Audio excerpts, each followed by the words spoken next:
तर मी अमेय स्वागत करतो तुमचं अमेझिंग इंजिनियर्सवर। तर आजच्या मिनी मॅरेथॉन नंबर 2 मध्ये आपण 35 क्वेश्चन डिस्कस करूया। ॲक्च्युअली 50 क्वेश्चनच डिस्कस करायचे होते आणि ते पण लाईव्ह येऊनच मला घ्यायचे होते, पण due to some emergency work मला घेणं पॉसिबल नाही आहे।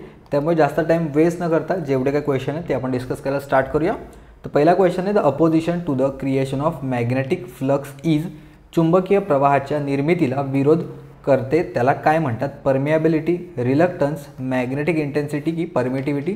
सोपा क्वेश्चन पासून आपण स्टार्ट करूया, हळूहळू लेवल ती वाढवत जाऊया।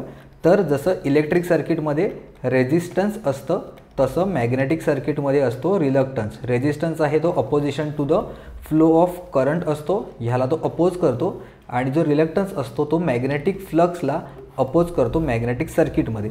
ज्याने टेक्निशियन 2 चा जो पेपर बघितला असेल त्याच्यामध्ये क्वेश्चन होता की परमियन्सच्या अपोजिट काय आहे, राईट? परमियन्सच्या अपोजिट काय आहे, म्हणजे reciprocal of the permeance is what?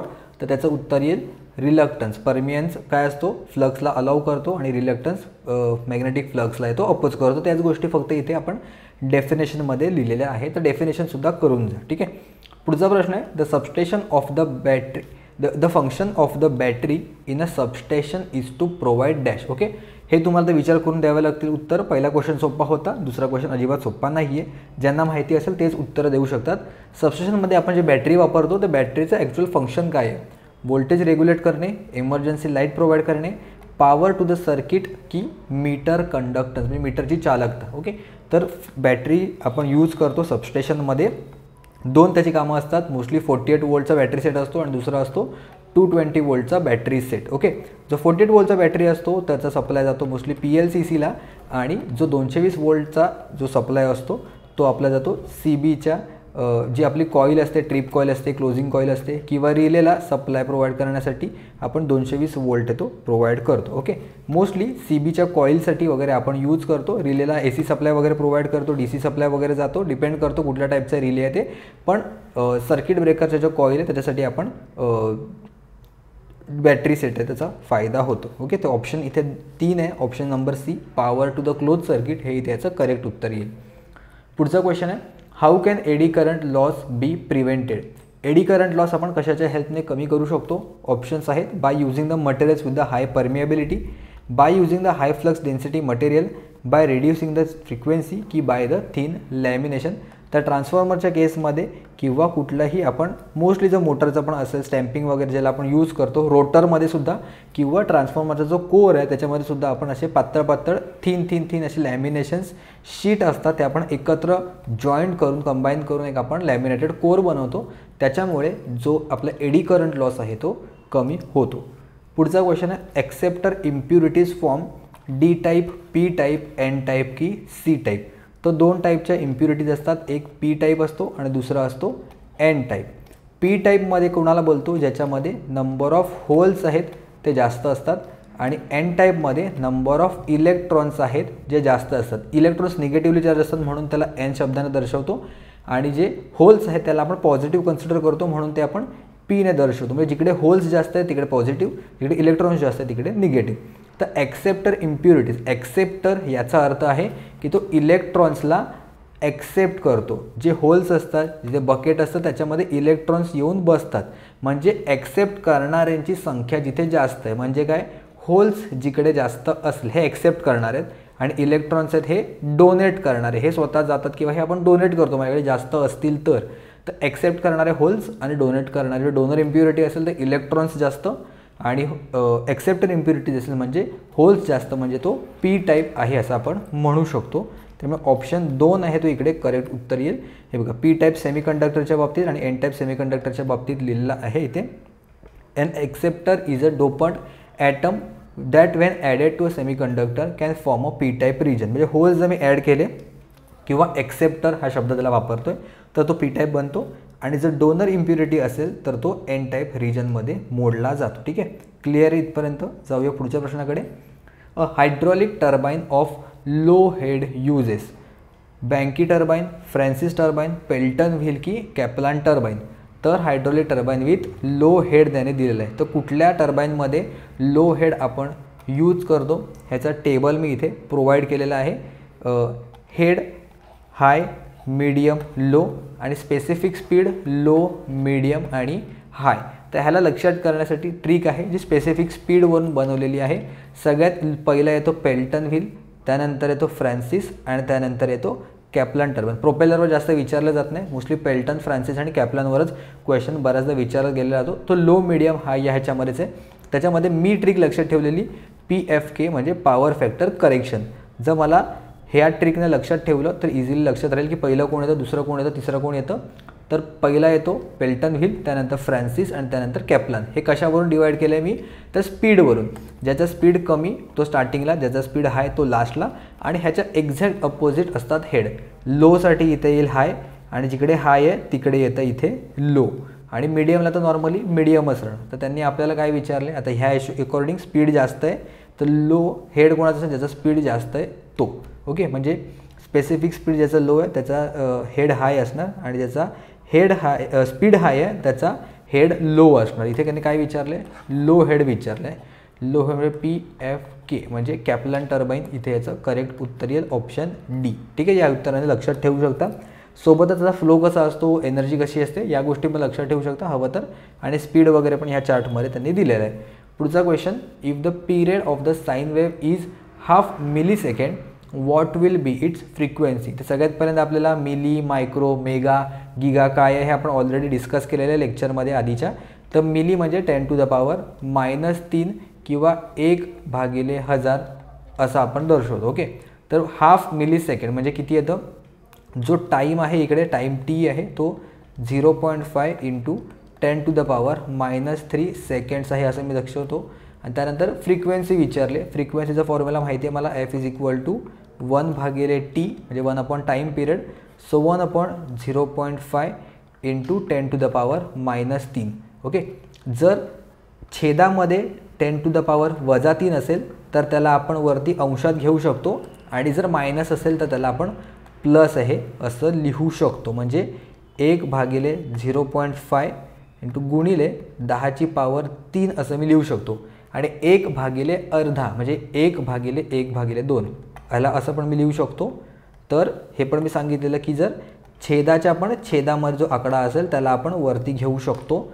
म्हणजे इथे येईल हे 10⁻³ म्हणजे 2 × 10⁻³ म्हणजे 2000 हर्ट्ज इथे आपलं करेक्ट उत्तर येईल. काही मुलांना थोडं कॅल्क्युलेशनला प्रॉब्लेम होतो म्हणून त्यांना इन डिटेलमध्ये मी सांगतोय.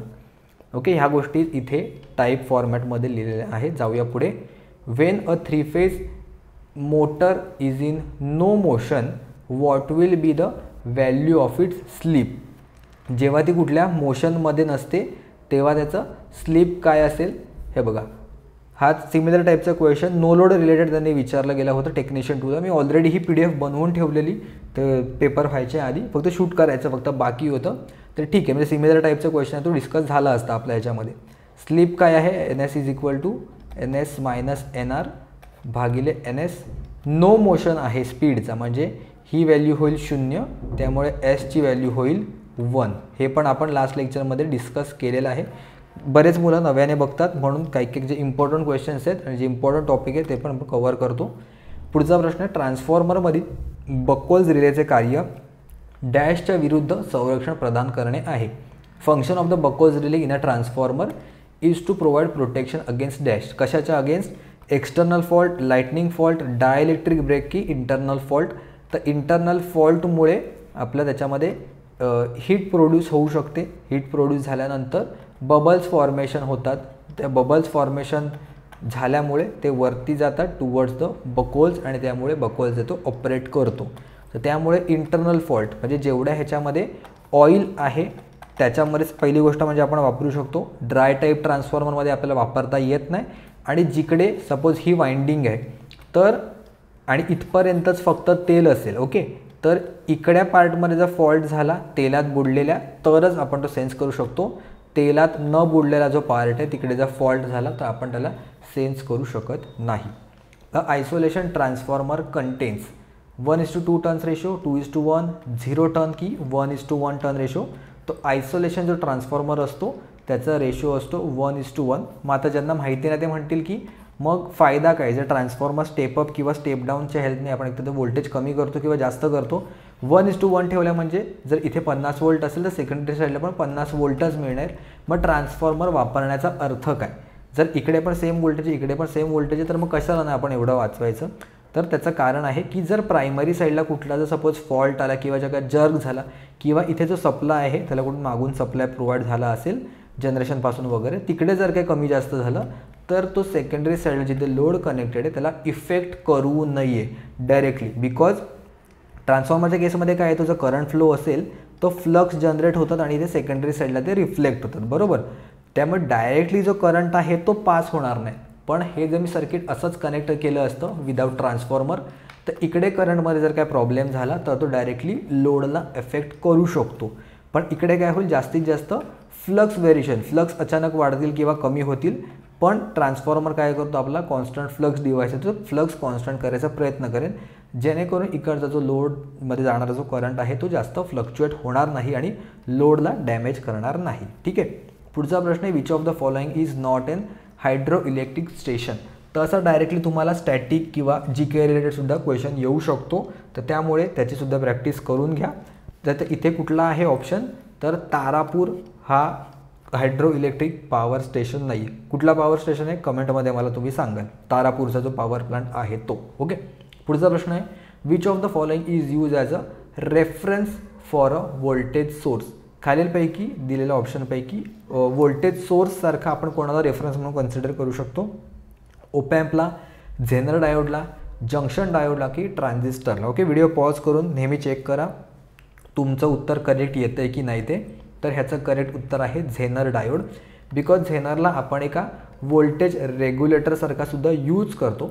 म्हणजे बेसिकली जेव्हा हा रिव्हर्स बायसमध्ये असेल तर तेव्हा त्याची जी रेटिंग असते ती कॉन्स्टंट रेटिंग असतो, पुढे पास करतो, व्होल्टेजला रेग्युलेट करतो. जसं ह्या केसमध्ये इथे 5.1 वोल्ट लिहिलेलं आहे. म्हणजे इनपुटला जरी मी 12 वोल्ट दिलं असलं तरीसुद्धा ह्याच्या अक्रॉस 5.1 पेक्षा जसं व्होल्टेज जर जास्त जरी गेलं तरीसुद्धा हा 5.1 आहे एवढंच मेंटेन करून ठेवू शकतो. म्हणजे जरी इकडे व्होल्टेज डिव्हिजन रूलच्या अकॉर्डिंग सपोज इथे 1 किलो ओम्स असता, ओके, इथे पण 1 किलो आहे, इथे पण 1 किलो ओम आहे, म्हणजे दोन्ही रेजिस्टरच्या अक्रॉस इकडे आयडियली 6 वोल्ट पडायला पाहिजे होता जर हा नसता तर. ओके. पण डायोड, झेनर डायोड 5.1 वोल्टचा असल्यामुळे इकडे जरी मी एक रेजिस्टर लावला 1 किलो ओमचा तरी त्याच्या अक्रॉस 6 वोल्ट न पडता फक्त 5.1 वोल्टच पडेल. बिकॉज पॅरलमध्ये व्होल्टेज समान असतं आणि हा जो झेनर डायोड आहे तो 5.1च्या वरती व्होल्टेज जाऊ देणार नाही. त्यामुळे हा ॲज अ व्होल्टेज सोर्ससारखा ॲक्ट करू शकतो असं आपण म्हणू शकतो. व्होल्टेज सोर्सचं काम काय असतं की फिक्स व्होल्टेज प्रोव्हाइड करत राहणं, तसं हा यापुढे करू शकतो रिव्हर्स बायसमध्ये या व्हॅल्यूच्या वरती गेला तर. ठीक आहे. पुढचा प्रश्न आहे, वितरण प्रणालीमध्ये वापरलेला बूस्टर काय करू शकतो? What can a booster use in a distribution system do? काही काही क्वेश्चन कॉमन सेन्सने तुम्हाला द्यावे लागतील. तर बूस्टर म्हणजे काय करतो, वाढवायचं काम करतो. बूस्टर डोस ज्याला आपण म्हणतो, जेव्हा आपण कोरोनाच्या टाईममध्ये घेतलेला बूस्टर डोस वगैरे किंवा लहान मुलांना पण कधी कधी देतात, त्याच्यामध्ये त्यांची इम्युनिटी सिस्टीम वाढते, इम्युनिटी पॉवर वाढते, म्हणजे वाढायचं काम करतो. पण काय वाढतं ते? करंट वाढवायचं काम करतो का? Decrease the current, decrease the voltage drop की व्होल्टेज ड्रॉप कंपन्सेशन. तर बेसिकली जो बूस्टर आहे तो व्होल्टेजच्या केसमध्ये आपण कन्सिडर करतो. म्हणजे व्होल्टेज जर कमी झालं तर ते इन्क्रीज करायचं काम करतो. ओके. त्यामुळे व्होल्टेज इन्क्रीज कधी करेल? जेव्हा व्होल्टेज ड्रॉप होईल आणि व्होल्टेज ड्रॉपचं कंपन्सेशन जेव्हा आपल्याला करायला लागेल, त्याची भरपाई करावी लागेल, तेव्हा बूस्टर आपण यूज करू शकतो. म्हणजे व्होल्टेज जो ड्रॉप झाला आहे त्याला कंपन्सेट करण्यासाठी आपण बूस्टर वापरतो. पुढचा प्रश्न आहे, अगदी सोपा प्रश्न आहे. व्हिडिओ पॉज करा, उत्तर द्या आणि पुढच्या क्वेश्चनकडे पळा. A 220 volt DC shunt motor draws a 30 ampere current and runs at a 1200 RPM. If the armature and the shunt field resistances are 2.5 ohm and 210 ohm respectively, then what will be the shunt field current? नेहमी DC shunt मोटरचा जर question आला, ही diagram नेहमी draw करून घ्यायची. फक्त बघायचं motor आहे की जनरेटर आहे ते. आपल्या केसमध्ये त्यांनी मोटर दिलेली आहे. सगळ्यात पहिलं बघा की फाइंड आउट काय करायचं आहे, म्हणजे बाकी सगळ्या गोष्टी आपण उलट्या बघत जाऊया. What will be the shunt field current? म्हणजे फील्ड करंट कुठली आपले? ही फील्ड वाइंडिंग आहे, तर ह्याच्यातून जो फ्लो होणारा करंट आहे त्याची मला व्हॅल्यू काढायची. आता ही व्हॅल्यू काढण्यासाठी मला फक्त दोनच गोष्टी लागतील, एक तर ह्याचा रेझिस्टन्स आणि ह्याच्या अक्रॉस असणारा व्होल्टेज. तर ह्याच्या अक्रॉस असणारा व्होल्टेज आपल्याला कुठून मिळेल, हा डायरेक्टली पॅरलमध्ये कनेक्टेड आहे सोर्स व्होल्टेजला, त्यामुळे सोर्स व्होल्टेजच मिळाला तरीसुद्धा मला सफिशियंट आहे. आणि RSHची व्हॅल्यू तर तिथे डायग्रामच्या according 210 volt DC shunt motor draws. तर 210 जो वोल्ट आहे, जर मोटरमधच्या केसमध्ये आपल्याला नेहमी इथून जो सप्लाय देतो तो माहिती असतो, बिकॉज मोटरला आपण इनपुट स्वतःहून देतो, त्यामुळे तो किती दिला ते आपल्याला माहिती असतं. त्यामुळे Vची व्हॅल्यू माहिती आहे मला, इथे 210 आहे. ISH इज इक्वल टू मी डायरेक्ट लिहू शकतो V भागिले RSH, राईट. तर Vची व्हॅल्यू आहे 210 आणि RSHची व्हॅल्यू किती दिली आहे त्यांनी, armature and shunt field resistances are 2.5, म्हणजे आर्मेचरचा RA आहे तो 2.5 आहे आणि हा आहे तो RSH आहे. त्यामुळे V भागिले RSH दोन्ही सेम व्हॅल्यू आहे.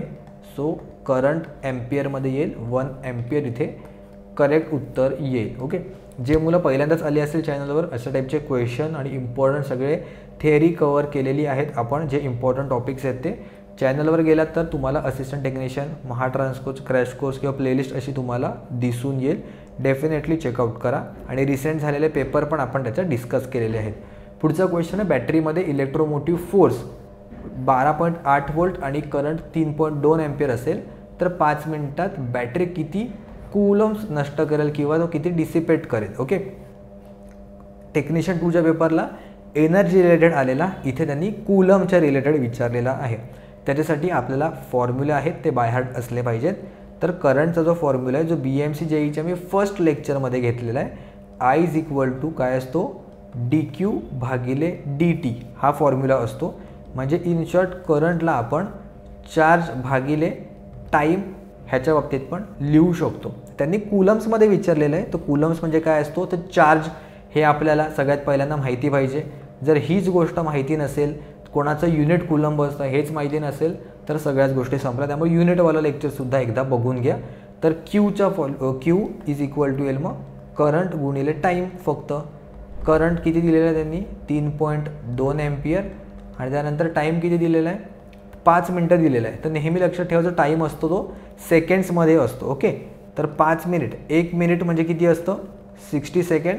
तर 5 मिनिट म्हणजे किती असेल, 5 गुणिले 60 म्हणजे 300 सेकंड्स. ओके, तर त्यामुळे टीची व्हॅल्यू मी 300 जर सबस्टिट्यूट केली आणि ह्याला जर तुम्ही मल्टिप्लाय केलं तर किती येईल, 960 कूलम. ऑप्शन 2 जो आहे तो इकडे करेक्ट उत्तर येईल. विदाउट कॅल्क्युलेशन करायला शिका की ह्याच गोष्टी इथे टाईप करून लिहिल्या. पुढचा प्रश्न आहे, dash is a non conventional source of energy cannot source of electrical power. Non conventional म्हणजे अपारंपरिक, कन्व्हेन्शनल म्हणजे पारंपरिक जो वर्षानुवर्ष यूज होत आला आहे, आणि नॉन कन्व्हेन्शनल म्हणजे अपारंपरिक. इकडे मी चार्ट फॉर्मॅटमध्ये दिलेला आहे, कुठले कुठले कन्व्हेन्शनल आहेत, कुठले कुठले नॉन कन्व्हेन्शनल आहेत. मराठीमध्ये मी कन्वर्ट केलं नाही आहे, पण तुम्हाला वाचून सगळ्या गोष्टी समजून जातील. किंवा रिन्युएबल आणि नॉन रिन्युएबल अशा फॉर्मॅटमध्ये सुद्धा तुम्हाला कधी कधी येथे विचारलं जाऊ शकतं. ओके, तर ह्याच्यामध्ये ऑप्शनपैकी चेक करूया, जिओथर्मल, कोल, डिझेल की न्यूक्लिअर एनर्जी. हे बघा, कोल वर्षानुवर्ष यूज होतं आहे, न्यूक्लिअर आहे वर्षानुवर्ष यूज होतं आहे, हे दोन तर येणार नाही. कन्फ्युजन आलं तर डिझेल किंवा जिओथर्मलमध्येच यायला पाहिजे. ह्याच्यात पण चेक केलं तर तुम्ही डिझेल पण वर्षानुवर्ष यूज होतं आहे. नॉन कन्व्हेन्शनलच्या ह्याच्यामध्ये जर आपण बघितलं तेथे जिओथर्मल एनर्जी आहे. रिसेंटली आता कुठले आले, solar, wind, tidal, geothermal, biomass base energy हे नॉन कन्व्हेन्शनलचे पार्ट आहेत. ओके, त्यामुळे जिओथर्मल एनर्जी इकडे करेक्ट उत्तर येईल. म्हणजे जमिनीच्या आतमध्ये जी उष्णता आहे तिचा फायदा घेऊन आपण जनरेशन करतो. पुढचा question, the sleep of N induction generator is always. ह्याच्यामध्ये पण हा डायग्राम फक्त लक्षात ठेवा. हे बघा, इथे NSची व्हॅल्यू आहे, इथे म्हणजे ह्या पॉईंटला NS व्हॅल्यू आहे. ह्याच्या जर लेफ्ट साईडला गेलात एक्झॅक्टली NS जिथे असतो तिकडे स्लीपची व्हॅल्यू असेल 0, बिकॉज NS स्लीप काय असतो, NS थांबा, S is equal to NS minus NR भागिले NS. ओके, जर NR आणि NS दोन्ही जर समान झाले तर हा जो पार्ट आहे तो होईल 0. त्यामुळे स्लीप इकडे 0 असेल सिंक्रोनस स्पीडवर. ह्याच्या डाव्या साईडला तुम्हाला दिसेल 0 to 1 मध्ये वाढत जाईल अशा साईडला, आणि जर राईट साईडला गेला तर तुमची स्लीप आहे ती शून्यापेक्षा कमी होईल, म्हणजे निगेटिव्ह साईडला वाढत जाईल. बिकॉज जनरेशनमध्ये काय होतं, तुमचा जो रोटरचा स्पीड आहे तो सिंक्रोनसपेक्षा जास्त होतो जनरेशन पार्टमध्ये. ओके, मी पाहिजे इथे लिहून ठेवतो. इकडे जो NRचा स्पीड आहे तो जास्त असतो NSपेक्षा, आणि इकडे जो NR आहे तो लेस असतो NSपेक्षा. त्यामुळे फॉर्म्युला जर आपण बघितला NS मायनस NR भागिले NS, जर NRची व्हॅल्यू इथे वाढली तर ऑब्व्हियसली जो स्लीप आहे तो कसा होईल, निगेटिव्ह होईल. त्यामुळे जनरेटिंग पार्टमध्ये generation as a induction generator वापरताना तो स्लीप त्याची निगेटिव्ह असेल नेहमी. पुढचा प्रश्न आहे, सल्फर हेक्साफ्लोराइड म्हणजे SF6 वायूच्या डायलेक्ट्रिक ताकदीचे मूल्य डॅश आहे. ज्यांनी ऑलरेडी आपले लेक्चर्स बघितले आहेत त्यांना ह्याचं करेक्ट उत्तर येईल 2.5 टाइम्स ऑफ द एअर, हे ह्याचं करेक्ट उत्तर आहे. BMCJच्या प्लेलिस्टमध्ये सुद्धा जसं मी सांगितलं नक्की बघून घ्या. बरेच मुलं अजूनही बघत नाही आहेत, बघाल तर तुम्हाला खूप फायदा होईल. सिमिलर टाईपचे क्वेश्चन एक्झामला विचारले गेलेले आहेत. SF6 गॅसची जी डायलेक्ट्रिक स्ट्रेंथ आहे ती हवेपेक्षा 2 ते 3 पट जास्त असते, किंवा इथे याच्या ऑप्शनप्रमाणे 2.5 पट जास्त असते असं आपण म्हणू शकतो. पुढचा प्रश्न स्टॅटिक डेटावर मी घेतला जाणून बुजून, किंवा अशा टाईपचे क्वेश्चन येत आहेत म्हणून. जेव्हा तांब्याची पट्टी अर्थिंग म्हणून वापरली जाते तेव्हा त्याचा क्रॉस सेक्शन काय असावा, म्हणजे what should be the cross section Wien the copper strip is use as a earth wire, not less than 25 mm cross 1.6 mm की 0.6 किंवा 15 1.6 0.6. ते लक्षात ठेवा, it should not be less than 25 mm cross 1.6 mm जर ते कॉपरने बनवलेलं असेल तर. ओके, इफ कॉपर, आणि 25/4 जर ते गॅल्वनाइज आयर्न किंवा स्टीलचं असेल तर.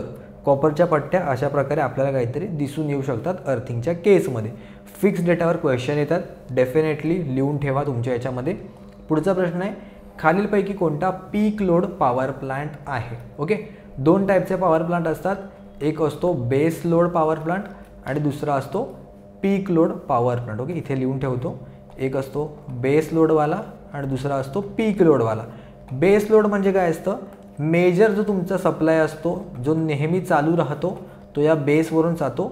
आणि पीक लोड म्हणजे जेव्हा केव्हा थोड्या वेळासाठी का होईना अचानक डिमांड वाढते, पीकवर पोहोचते, म्हणजे त्याच्या शिखरावर पोहोचते, त्यावेळेला हा जो डिमांड आहे तो आपण एका स्पेसिफिक फास्टेस्ट वेमध्ये जो जनरेशन करू शकतो त्याच्या हेल्पने आपण प्रोव्हाइड करतो. तर कोल पॉवर प्लांटला त्याला बॉयलर चालू व्हायलाच 8-8 तास लागतात, त्यामुळे हा आपण वापरत नाही. लवकर चालू होत नाही, लवकर थंड होत नाही, त्यामुळे पीक पॉवर प्लांटला हा वापरत नाही. न्यूक्लिअर असू दे किंवा कोल पॉवर प्लांट असू दे हे आपण वापरत नाही. बायोगॅस पण नाही, जिओथर्मल पण नाही. जिथे एनर्जी हिटिंगवाला पार्ट आहे ना ते मोस्टली आपण नाही यूज करत. तर त्यामुळे ह्याच्यात डिझेल जनरेटर करेक्ट उत्तर येईल. बिकॉज रिमोटली पण आपल्याला माहिती आहे डिझेल जनरेटर जिकडे जिकडे आपल्याला गरज असते, कुठे लाईटिंग हवी असेल, कुठल्या फंक्शनसाठी, कुठल्या इव्हेंटसाठी, लग्नासाठी वगैरे, त्यावेळेला डिझेल जनरेटर आपण वापरतो. किंवा मोठ्या मोठ्या इंडस्ट्रीमध्ये सुद्धा जेव्हा लाईट गेली तेव्हा डिझेल जनरेटरवर आपण सिस्टीम आहे ती चालू करवतो. ठीक आहे, तर इकडे एक्झाम्पल पण दिलेले आहेत, बेस लोड पॉवर प्लांट कुठले आहेत आणि पीक लोड पॉवर प्लांट कुठले आहेत ते. ठीक आहे, जाऊया पुढच्या क्वेश्चनकडे. Why is CO2 use in the fire extinguisher. Again common sense आणि लॉजिकल क्वेश्चन आहे हा. बघा तुम्हाला याचं उत्तर येत आहे का. तर CO2 आपण काय यूज करतो फायर एक्सटिंग्विशरमध्ये. इट डिस्प्लेसेस द ऑक्सिजन, तो ऑक्सिजन हलवतो किंवा हटवतो. इट कूल्स द फायर, तो आग थंड करतो म्हणून. It is easy to store, it forms a protective layer, और it is non conductive in nature. ह्यातले 2-3 ऑप्शन्स तुम्हाला करेक्ट वाटत असतील, पण सगळ्यात पहिला तुम्हाला माहिती पाहिजे की फायर एक्सटिंग्विश होण्यासाठी म्हणजे आग विझवण्यासाठीचा एक ट्रँगल असतो, फायर ट्रँगल, जो आपण लास्ट लेक्चरमध्ये डिस्कस केलेला आहे. ओके, त्याच्यामध्ये असतो एक ऑक्सिजन असतो. ओके, दुसरं असतं तुमचं फ्युअल, करेक्ट, आणि तिसरं काय असतं, हीट असते, राईट. ऑक्सिजन, फ्युअल किंवा हीट ह्याच 3 गोष्टी असतात. तर जर मी ऑक्सिजन ह्याच्यामधून काढून टाकला, कारण CO2 जर आला तिथून ऑक्सिजन आहे तो निघून जातो, बरोबर. तर त्यामुळे ऑक्सिजन जर मी इथून काढून टाकला तर तिकडे फायर एक्सटिंग्विशिंग होऊ शकेल. त्यामुळे ऑप्शन जो 1 आहे तो इकडे करेक्ट उत्तर येईल. तुम्हाला हा पण उत्तर वाटू शकतं. इट कूल्स द फायर, आग थंड करण्यासाठी आपण त्याला वापरतो. पण ऑक्सिजन रिमूव्ह होतो, जर CO2 तिकडे आला तो ऑक्सिजन रिमूव्ह होतो. त्यामुळे ऑप्शन 1 इथे जास्त सुटेबल ऑप्शन इथे होऊ शकतो. पुढचा क्वेश्चन आहे, what is the correct sequence of steps of CPR. CPR काय असतो, तर त्याचा योग्य क्रम काय आहे हे त्यांनी विचारले. फुल फॉर्म तुम्हाला विचारला जाऊ शकतो, CPRचा फुल फॉर्म काय आहे ते, तर त्यामुळे तो सुद्धा एकदा बघून घ्या. ह्याच्यामध्ये करेक्ट सिक्वेन्स काय असतो, ABC असतो, CAB असतो, BAC असतो, ACB असतो. कसा असतो त्याचं करेक्ट उत्तर डायरेक्ट मी तुम्हाला दाखवतो. तर CPRचा जो फुल फॉर्म आहे तो इकडे दिलेला आहे.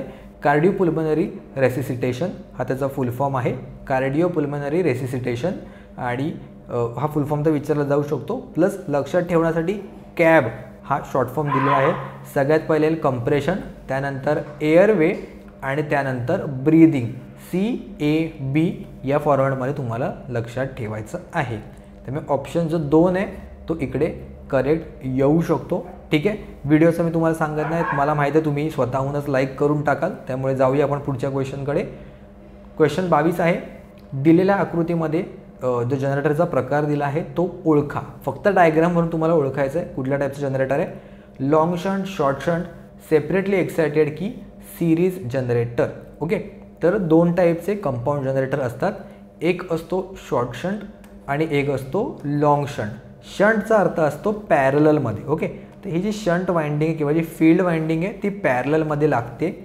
जर ती फक्त आर्मेचरच्या अक्रॉस असेल तर आपण त्याला शॉर्ट शंट म्हणतो. आणि जर ती सिरीज प्लस आर्मेचर ह्याच्या जर पॅरललमध्ये जर लावलेली असेल, म्हणजे series winding, armature winding plus जो आर्मेचरचा जो बॅक EMF असतो त्याच्या जर पॅरललमध्ये लावलेली असेल तर त्याला आपण म्हणतो लॉंग शंट. ओके, शॉर्ट शंटमध्ये मी ते आर्मेचर वाइंडिंग म्हणालो असेल तर तसं नका समजू. जो आपला बॅक EMF असतो त्याच्या पॅरललमध्ये लावली असं तुम्ही लक्षात ठेवू शकता. ठीक आहे, तर हा कुठला आहे, सिरीज वाइंडिंगच्या पण पॅरललमध्ये नाही आहे, फक्त जो आपला आर्मेचरचा जो पार्ट आहे त्याच्या पॅरललमध्ये लावलेली आहे. त्यामुळे शॉर्ट शंट हे याचं करेक्ट उत्तर येईल. जर दोघांच्या पण अक्रॉस असती तर तो लॉंग शंट झाला असता. पुढचा क्वेश्चन आहे, 250 volt motor has an armature circuit resistance 2 ohm. ठीक आहे, दिल्या लिहून टाका. RA ची व्हॅल्यू आहे 2 ohm. If the full load armature current is 10 ampere. असं लिहत गेल्यानंतर पटपट उत्तर येत जातात. 10 एम्पियर ज्या फॉर्मॅटमध्ये आपण फॉर्म्युला टाकतो ना त्याच्यातच लिहायचं. Find the back EMF induce in the armature. ठीक आहे, ही V ची व्हॅल्यू त्याने दिलेली आहे. V ची व्हॅल्यू आहे 250 वोल्ट आणि त्यानंतर बॅक EMF EB ची व्हॅल्यू त्याने दिलेली आहे. किती काढायची आहे, डायग्राम काढून घ्यायची पटापट, जास्त वेळ वाया न घालवता. असा असतो इथे. ठीक आहे, आणि लेफ्ट साईडला असते आपली शंटवाली. नसेल तरी सुद्धा काढून घ्या, सवय होऊन जाईल. ही आहे 250 वोल्ट, कारण ती व्हॅल्यू माहिती आहे. करंट आतमध्ये येतो इथून. RA ची व्हॅल्यू त्याने इथे दिलेली आहे का, नाही दिले तर मग कट करून टाका, म्हणजे करंट डिवाइड होत नाही आहे असं समजून घ्या. आर्मेचर करंटची व्हॅल्यू त्याने दिलेली आहे इथून. ठीक आहे, असला तरी काय फरक नाही पडत आहे, डायरेक्टली डिवाइड होत नाही असं नाही म्हणू शकत आपण, बिकॉज त्यांनी आर्मेचर करंटचीच व्हॅल्यू डायरेक्टली प्रोव्हाइड केलेली आहे. म्हणजे इथलाच 10 एम्पियर त्यांनी दिलेला आहे. त्यानंतर इथे आहे 2 ओहम आणि ते E ची व्हॅल्यू काढायची आहे. E किती येईल, E इज इक्वल टू 250 वजा 10 टाइम्स 2, 10 गुणिले 2 म्हणजे 250 minus 20 which is equal to 230 volt. Option C इकडे करेक्ट उत्तर येईल. पुढचा प्रश्न, अणुऊर्जा प्रकल्पात संरक्षणाचा उद्देश काय आहे. ओके, संरक्षणापेक्षा आपण इंग्लिशमध्ये वाचूया. What is the purpose of shielding in nuclear power plant. इंग्लिशमध्ये वाचलं तुम्हाला गोष्टी कदाचित जास्त क्लिअर होतील. तर नावावरूनच करतोय, शिल्ड करतोय म्हणजे तो संरक्षण करतोय, प्रोटेक्शन करतोय. तर कोणापासून करेल, कशाचं करेल, ऑप्शन्सवरून आपण अंदाज लावूया. It absorbs the neutron and stops the chain reaction to proceed further. It reduces the speed of the neutron by absorbing energy. It converts the steam coming out of the turbine into the water and it prevents the radiation to reach outside the reactor. Shield म्हणजे एक ढालसारखं आपण म्हणू शकतो, जो protection provide करतं. तर कशापासून, it prevents the radiation, अणुभट्टीच्या बाहेर रेडिएशन पोहोचण्यापासून तो प्रतिबंध करतो. तो ऑप्शनवरून तुम्ही चेक केलं तर जास्त सुटेबल ऑप्शन तुम्हाला 4च वाटेल, बिकॉज बाकीच्या ऑप्शनपेक्षा हेच करेक्ट उत्तर आहे ह्याचं. त्या बाबतीत शिल्डिंगच्या बाबतीत सगळ्या गोष्टी मी इथे दिलेल्या आहे. Shielding is a nuclear reactor, prevents damaging the radiation from radio elements like uranium किंवा प्लुटोनियम. आण्विक अणुभट्टीमध्ये संरक्षण युरेनियम आणि प्लुटोनियमसारख्या किरणोत्सर्गी घटकांपासून हानिकारक किरणोत्सर्ग रोखते, बिकॉज त्याच्यामुळे कर्करोगाची सुरुवात होऊ शकते ते जर रेडिएशन आपल्यापर्यंत पोहोचवलं तर. त्यामुळे ते प्रॉपर त्याची विल्हेवाट लावणं फार इम्पॉर्टंट असतं. पुढचा क्वेश्चन आहे, सिम्बॉल दिलेला तुम्हाला कुठला आहे ते फाइंड आउट करायचं आहे.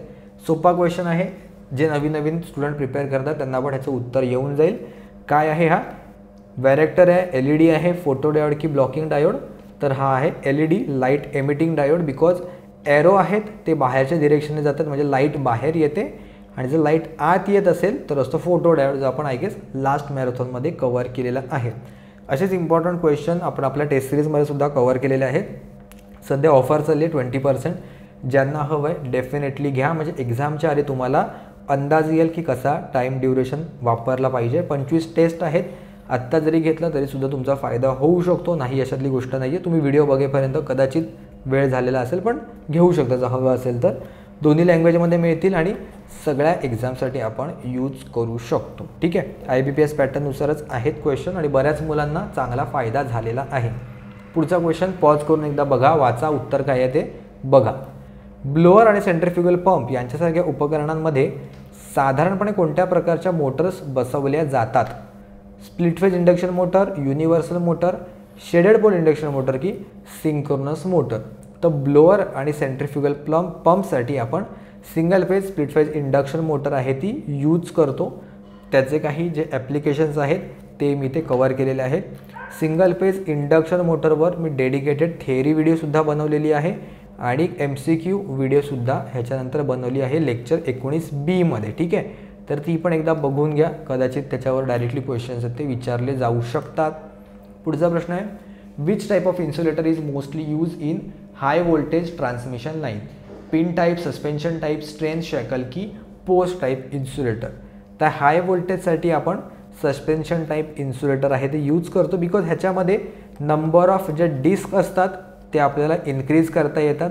जसं जसं व्होल्टेजची लेवल वाढत जाईल तसं तसं नंबर ऑफ डिस्क ज्या आहेत त्या आपल्याला ह्याच्यामध्ये ॲडअप करता येतात, किंवा जर व्होल्टेजची व्हॅल्यू कमी झाली तर कमीसुद्धा करू शकतो आपण. कंप्लीट चेंज करायची गरज नाही आहे. एक एक डिस्क आहे ते त्याच्यामध्ये आपण ॲडअप आहे ती करू शकतो. त्यामुळे हाय व्होल्टेजसाठी सस्पेन्शन नेहमी बेस्ट असतो. बाकीचे पण इन्सुलेटर वगैरे आपण ऑलरेडी आपल्या BMCच्या लेक्चर सिरीजमध्ये कवर केलेले आहेत. पुढचा प्रश्न आहे, a 3 phase 20 HP 208 volt 6 pole 50 hertz star connected induction motor delivers 15 kilowatt at 5% slip. Find the rotor speed. Unwanted बऱ्याच गोष्टी दिलेल्या आपल्याला कन्फ्यूज करायला, पण आपल्याला भटकायचं नाही आहे. काय लिहिलेलं आहे, काय विचारलं आहे ते फक्त लिहायचं. काय विचारलं आहे? Rotor speed. रोटर स्पीड म्हणजे NR. काय लागतं मला ह्याच्यासाठी? NR ह्या फॉर्म्युल्यामध्ये तर स्लिपच्या S = NS वजा NR भागिले NS, बरोबर. स्लिप मला काढायला लागणार आहे का? गरजच नाही आहे. स्लिपची व्हॅल्यू त्यांनी दिलेली आहे. सिंक्रोनस स्पीड काढू शकतो का आम्ही? ऑफकोर्स. NS = 120 F भागिले P. 120 गुणिले फ्रिक्वेन्सी दिली आहे 50, पोल किती दिले आहेत 6. कॅल्क्युलेट केलं तर उत्तर येईल तुमचं 1000 RPM. काय करायचं आहे? कॅल्क्युलेटरमध्ये फक्त टाकून द्यायचं नाही आहे, कारण कॅल्क्युलेटर नाहीच आहे आपल्याकडे. स्लिपची व्हॅल्यू हाताने भरायची आहे. 1000 वजा NR भागिले 1000. ठीक आहे. 1000ला मी ह्याच्यासोबत मल्टिप्लाय केलं, क्रिस क्रॉस मल्टिप्लिकेशन. ह्याला ह्याच्यासोबत, इकडे काय नाही आहे म्हणजे 1, ह्याला ह्याच्यासोबत गुणलं किती होईल? हे 0.05 गुणिले 1000 = 1000 मायनस NR. इथे पॉईंटच्या आधी 2 शून्य, त्यामुळे इथून 2 शून्य जर मी कट केले तर हे किती होतील? 5 × 10 = 1000 minus NR. 50 = 1000 minus NR. NR minus आहे तो इथे आल्यावर प्लस होईल आणि जो प्लस 50 आहे तो इथे गेल्यावर मायनस होईल, म्हणजे उत्तर येईल 950 RPM. ऑप्शन 1 इकडे करेक्ट येईल. 1050 तरी ऑप्शन द्यायला पाहिजे होतं, थोडं कन्फ्युजन झालं असतं कॅल्क्युलेशन मिस्टेकमुळे. सिम्बॉल दिलेला आहे, कुठला आहे हा symbol? Ceiling fan, exhaust fan, siren की एनर्जी मीटर. कन्फ्युजिंग आहे, ऑब्व्हियसली होऊ शकतो, त्याच्यासाठी मी ते प्रोव्हाइड केलेलं आहे. एक्झॉस्ट फॅन असतो त्याला इथून बाजूने सर्कल असतो. ब्रॅकेट फॅन असेल त्याचा तो व्हर्टिकल आणि त्याला दांडी असते. सिलिंग फॅनला फक्त असा एक इन्फायनाईटचा एक सिम्बॉल असतो आणि फॅन रेग्युलेटर काही उलटा स्माइली या फॉर्मॅटमध्ये तुम्हाला दिसून येईल. त्यामुळे हा काय आहे? सर्कल असल्यामुळे एक्झॉस्ट फॅन ह्याचं करेक्ट उत्तर येईल. पुढचा क्वेश्चन आहे, a 6 pole wave connected armature has 200 conductors and runs at 1000 RPM. 1000 RPM. The EMF generated is 500 volt. Find useful flux per pole. म्हणजे फ्लक्स पर पोल हे मला काढायचं आहे. EMF पण आहे, कंडक्टर्स आहे, Z आहे, N आहे, P आहे सगळं. म्हणजे फॉर्म्युला आपण कुठला लावू शकतो? Is equal to 5PN/60 into Z भागिले A. बरोबर. एक एक व्हॅल्यू आपण भरत जाऊया. फ्लक्स पर पोल, ॲक्च्युली हा फ्लक्स पर पोलच असतो आणि ह्याला आपण पोलने मल्टिप्लाय करतो. ओके, म्हणजे जो फ्लक्स आहे तोच फक्त मला ह्याच्यामध्ये काढायचा आहे. तर फ्लक्स आपण एका साईडला ठेवला, हा इथे, त्यामुळे 60 आणि A इथे मल्टिप्लाय होईल सगळ्यात पहिल्यांदा. 60 गुणिले A आणि इकडचा जो PN आणि जो Z आहे तो खाली येतील ह्याच्या डिनॉमिनेटरमध्ये. एकेकाची व्हॅल्यू भरत जाऊया. E आहे त्याने दिलेलं आहे 500 वोल्ट गुणिले 60 गुणिले A. A काय असतो तुमचा? It is a parallel path. वेव्हमध्ये Aची जी व्हॅल्यू असते ती असते 2. हे बघा, 2 टाईपच्या वाइंडिंग असतात आपल्या, एकतर लॅप वाइंडिंग, ओके, आणि दुसरी असते वेव्ह वाइंडिंग. ओके, तर ह्याच्यामध्ये A इज इक्वल टू असतो P. लक्षात कसं ठेवणार? लॅपमध्ये पण A आणि P बाजूबाजूला आहेत, त्यामुळे A is equal to P. आणि वेव्हच्या केसमध्ये जी Aची व्हॅल्यू आहे ती 2 असते, हे तुम्हाला लक्षात ठेवावे लागतील. तर वेव्हमध्ये Aची व्हॅल्यू आहे 2, इथे मी ती सबस्टिट्यूट केली. Pची व्हॅल्यू त्यांनी दिलेली आहे 6 पोल, स्पीड दिलेलं आहे 1000 RPM आणि Zची व्हॅल्यू दिलेली आहे 200. हे जर तुम्ही सॉल्व केलं तर तुमचं उत्तर येईल. हवं असेल तर चला सॉल्व पण करून घेऊया.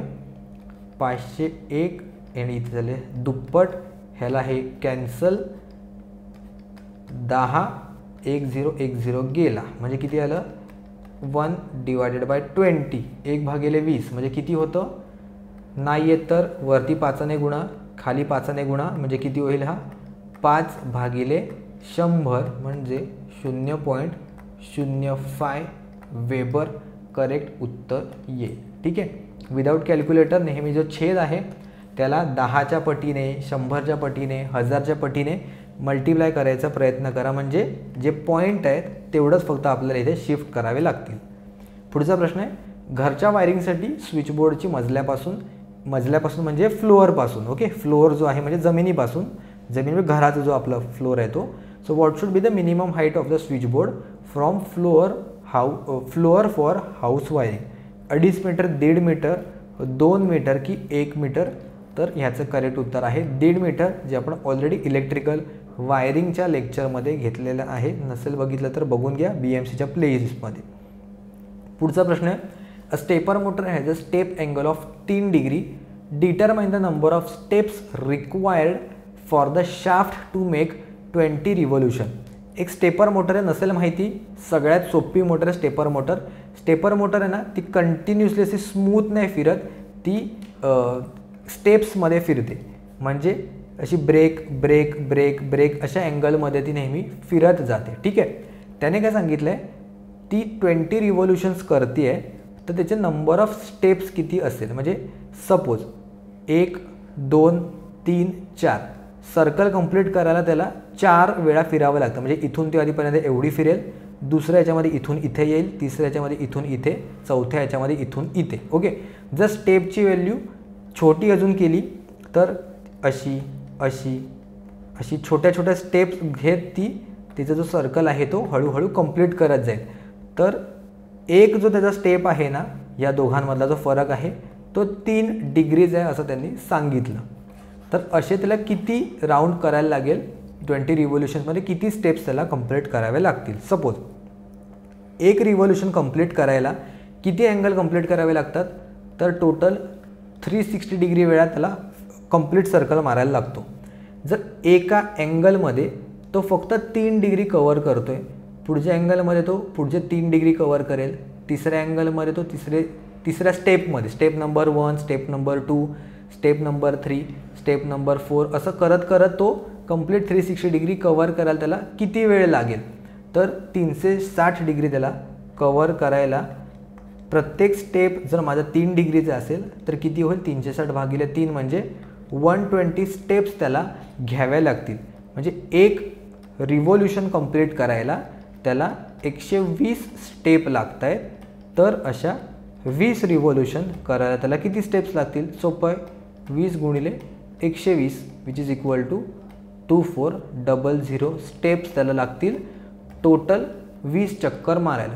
एक चक्कर मारायला त्याला 360 डिग्री कवर करायला लागतं आणि एक स्टेप ही 3 डिग्रीची असल्यामुळे 120 स्टेपमध्ये तो एक सर्कल कंप्लीट करेल, म्हणजे एक रिव्होल्यूशन. असे त्याला 20 वेळा रिव्होल्यूशन करण्यासाठी किती स्टेपमधून जावं लागेल, तर 2400 स्टेप इथे करेक्ट उत्तर येईल. ठीक आहे, खूप सोपं आहे, जास्त कठीण नाही आहे, फक्त एकदा समजून गेलं तर होऊन जाईल. Which of the following connection for the primary and secondary winding of a 3 phase transformer is not possible. कुठला पॉसिबल नाही आहे, 3 फेज ट्रान्सफॉर्मरमध्ये डेल्टा स्टार पॉसिबल आहे का, yes delta star. Open delta yes असतो, ज्याला आपण VV कनेक्शनसुद्धा म्हणतो. ओपन स्टार असा कुठलाच प्रकार नाही आहे आणि स्टार डेल्टा पॉसिबल आहे का, येस. तर ओपन स्टार असा कुठलाच कन्सेप्ट नाही आहे. What is the chemical composition of the electrolyte in a lead acid battery. बरेच जण म्हणत होते की बॅटरीवर पण एक क्वेश्चन घ्या, तर आपण वेगळी व्हिडिओ न बनवता ह्याच्यातच कवर करतो आहे. तर लीड ॲसिड बॅटरी जी असतं त्याच्यामध्ये काय काय कंपोजिशन वापरलं असतं, sulphuric acid, water, hydrochloric acid आणि पाणी, सोडियम हायड्रॉक्साईड, अमोनियम क्लोराईड की फॉस्फरिक ॲसिड आणि पाणी. तर ह्याचं करेक्ट उत्तर आहे सल्फ्युरिक ॲसिड. बेसिकली आपण डायल्युटेड सल्फ्युरिक ॲसिड वापरतो. हे बघा इथे मी म्हणून डायग्राम प्रोव्हाइड केलेली आहे. सल्फ्युरिक ॲसिड आणि पाणी आहे ह्याचं कॉम्बिनेशन आपण यूज करतो लीड ॲसिड बॅटरीच्या केसमध्ये. ठीक आहे, त्यामुळे हे लक्षात ठेवा की कुठलं मटेरियल वापरतो. आणि last question of the lecture is एक होमवर्क क्वेश्चन आहे, तो पण बघा. पण या सिरीजमधला 35वा question, positive and negative plates of the lead acid batteries are. Okay, तर हा ऑलरेडी TSS PDCLच्या एक्झामला विचारले गेलेले आणि ह्यातले बरेच क्वेश्चन एक्झाममध्ये विचारलेले गेले आहेत. असे नाही आहेत की तुम्हाला असे येऊ शकत नाही, पॉसिबिलिटीज आहेत, येऊ शकतात. कुठल्या टाईपचे असतात पॉझिटिव्ह आणि निगेटिव्ह, नसेल माहिती डायग्रामच्या हेल्पने सांगतो. PbO2 आहे तो आपण वापरतो पॉझिटिव्ह प्लेटसाठी आणि जो फक्त PB आहे तो आपण वापरतो निगेटिव्ह प्लेटसाठी. म्हणजे PBने स्टार्टिंग होणारे जो लीड आहे ते फक्त लक्षात कसं ठेवायचं, हा बघा इकडे O आहे आणि पॉझिटिव्हमध्ये पण O आहे, निगेटिव्हमध्ये O नाही आहे. ठीक आहे, त्यामुळे जिकडे O आहे तो पॉझिटिव्ह, जिकडे O नाही आहे तो निगेटिव्ह. तर PbO2 इज अ पॉझिटिव्ह, पहिला विचारलं पॉझिटिव्ह, तर PbO2 आणि PB इथे करेक्ट उत्तर येईल. ठीक आहे, आय होप तुम्ही स्वतःहून नीट सॉल्व केले असतील. 35 पैकी तुमचा स्कोअर किती आला मला कमेंटमध्ये सांगा. लास्ट लेक्चरमध्ये बऱ्याच मुलांनी छान छान स्कोअर केले होते, अगदी 29, 30च्या 30सुद्धा करेक्ट अटेम्प्ट केले होते, बघून खूप छान वाटलं मला. त्यामुळे अजून एक तुम्हाला क्वेश्चन मी देतो आहे होमवर्कसाठी. Which of the following characteristics is not true for a synchronous mode. नीट बघा कुठलं ट्रू नाही आहे, खरं नाही आहे असं त्यांनी विचारलेलं आहे. ओके, शांतपणे वाचा, एकदम सोपा क्वेश्चन दिलेला नाही आहे जसा नेहमी देतो तसा.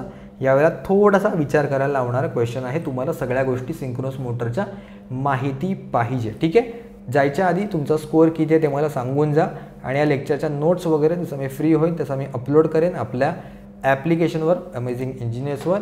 फ्री मटेरियल टॅबमध्ये इथे असिस्टंट टेक्निशियनच्या नोट्समध्ये आपण अपलोड करूया. ठीक आहे, तर आजच्या व्हिडिओमध्ये एवढंच. भेटूया आपण पुढच्या व्हिडिओमध्ये कुठल्या नवीन टॉपिक किंवा नवीन मॅरेथॉन सोबत.